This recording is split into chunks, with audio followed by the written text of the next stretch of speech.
What's up? Today we're gonna go over the 3 opening traps that are super powerful for blitz and bullet, and especially against beginner level players, even though some of them will work against expert level players as well.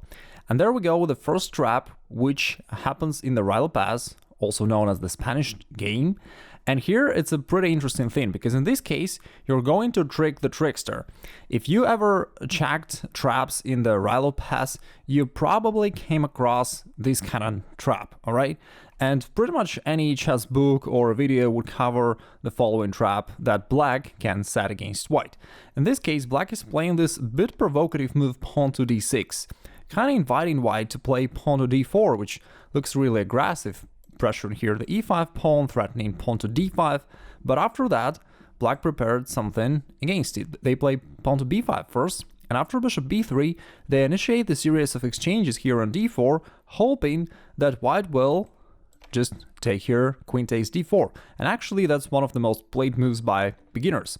And queen takes d4 looks natural, but it loses because of c5, which attacks the queen, and after that it threatens to play c4, capturing the bishop. And after white queen goes here to d5, it's important for black to play this intermediate move bishop to e6 first, as if they try c4 immediately, white can win the rook here on a8, and therefore black needs to play bishop e6 first. White will give check, bishop d7, queen goes somewhere, and after that black can safely play c4, and now the bishop is trapped. The rook on a8 is no longer undefended, it is currently protected by the queen, and therefore black is just winning the piece for nothing. So that is the trap they're trying to use against you. And now I'm going to show you what you can do instead to trick the trickster. I took a few moves back, coming back to this position where white plays often this wrong move queen takes d4, which loses the game immediately. Instead, you play the gambit line pawn to c3. Here, which often happens in an opening where you sacrifice a pawn for the sake of quick development and attack. And in this case, if black takes the pawn, then you recapture with the knight, and you can already see that you're ahead in development, while black also has a couple of weaknesses here in the center, which you may try to exploit. And here black goes knight to f6, the most natural move, and at this point you can already surprise them by the move pawn to e5, sacrificing yet another pawn. And when your opponent thinks that you're just crazy and giving away all the material and captures it, after that, yeah, there is obviously one thing that you gotta do, and I'm glad that you guys now even mention it in the comments, so you already got the point that first of all, of course, you need to do this, and then you follow up with bishop takes f7. And here the idea is, if black keeps taking everything you give them, then you just grab the queen on d8, winning the game. What if they don't take the bishop? In this case, they would have to move their king to e7. And after that, you play bishop to d5, so that you remove the bishop from danger, and also you attack here the rook on a8. And even though in this position black is not actually like losing right away, but of course, having this king so vulnerable in the center, with all the lines and diagonals open. In a real practical game, if you're playing not against a computer but against a human being, this is certainly deadly, and black is really going to struggle here a lot. Let's say they attack the bishop, you recapture with a knight. This also delivers check to the king. The king will go somewhere, let's say king goes to f7. And after that you have another interesting follow-up. You can play queen to f3 check, forcing the king to go once again. Let's say king goes to g8, trying to hide somewhere in the corner in the safety, but then you've got another interesting shot, knight takes c7. You just keep punching here with different angles here. And in this case, this is a discovered attack to the black's rook on a8, so that if black takes the knight, you can win the rook here on a8. And in this game, which we're analyzing, black decided, okay, I'm not going to give away my rook, I'm going to play rook to a7. And white happily played queen to b3, and all of a sudden it turns out that it is a checkmate. Well, black gave here their bishop, but after that it's a checkmate. And here I have another lucky bonus for you.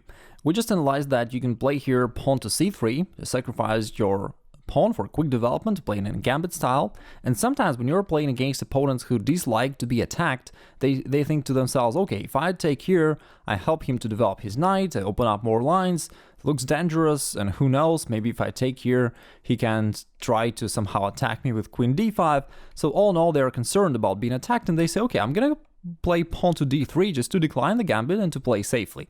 And in this case, I have another super cool thing for you.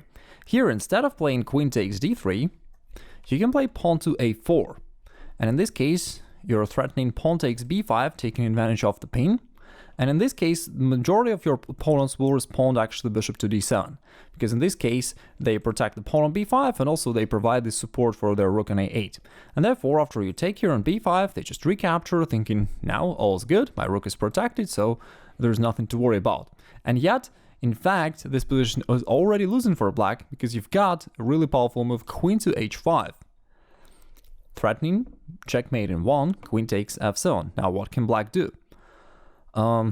Let's think about this. Of course, the knight cannot protect the pawn from h6, as in this case you would just take it with the bishop first, and after that you still deliver queen to takes f7 checkmate.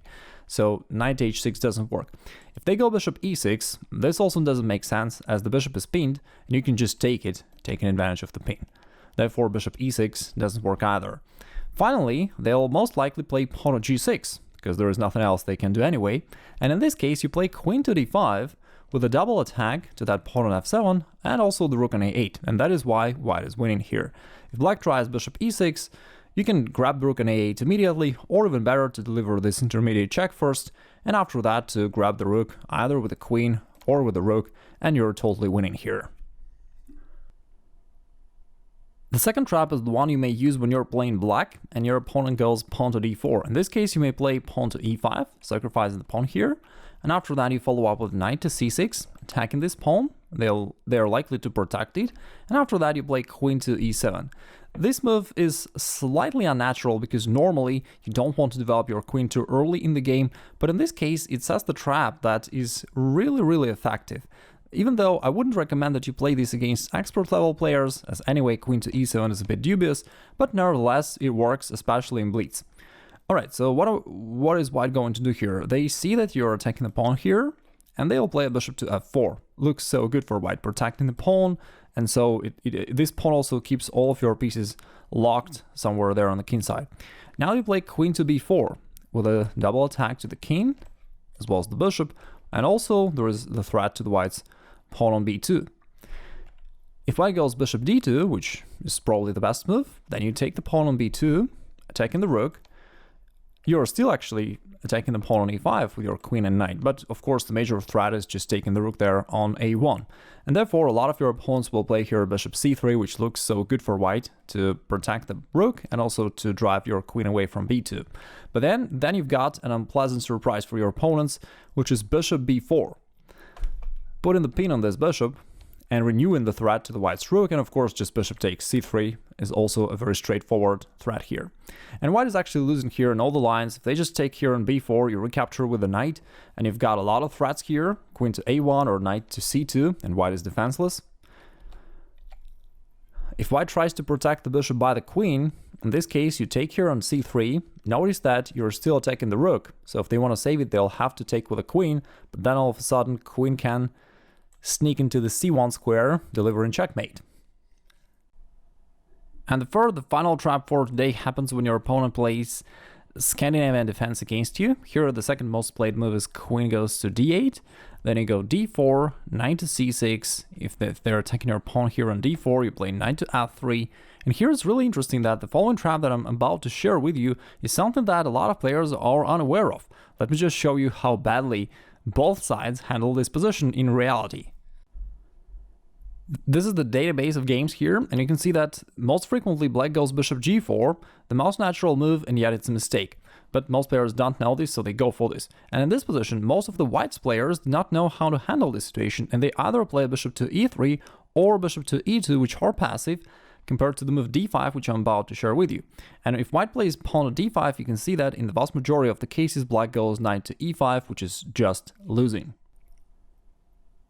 As we just saw, what I'm about to share with you is real deal. People are unaware of this trap. They go bishop g4, and then you follow up with pawn to d5, and they play knight to e5, thinking that they are attacking you, but then all of a sudden, knight takes e5. You're sacrificing the queen on d1, because you've got this really powerful check bishop b5. And you can see that the black's king cannot go away, so they have to cover by the pawn.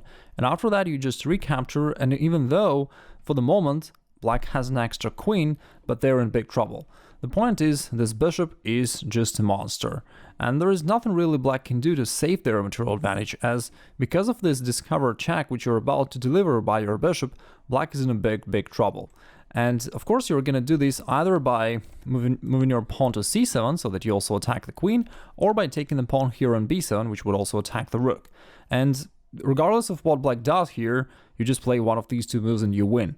For example, most often they go pawn to a6, and in this case you just play c7, which is discovered check, but also attack to the queen. And after they take the bishop, you take the queen here, rook takes, knight takes d1, and after the dust settled, you can see that white is just a piece up with a clearly winning endgame. Here comes a quick puzzle for you. In this position, we just analyzed that the move knight to e5 loses, as you can actually just go ahead and take this knight. What if your opponent figured it out and they realized that they're in trouble, so they decided to take on f3 first, and once you recapture with the queen, they will then move their knight to e5 with a tempo.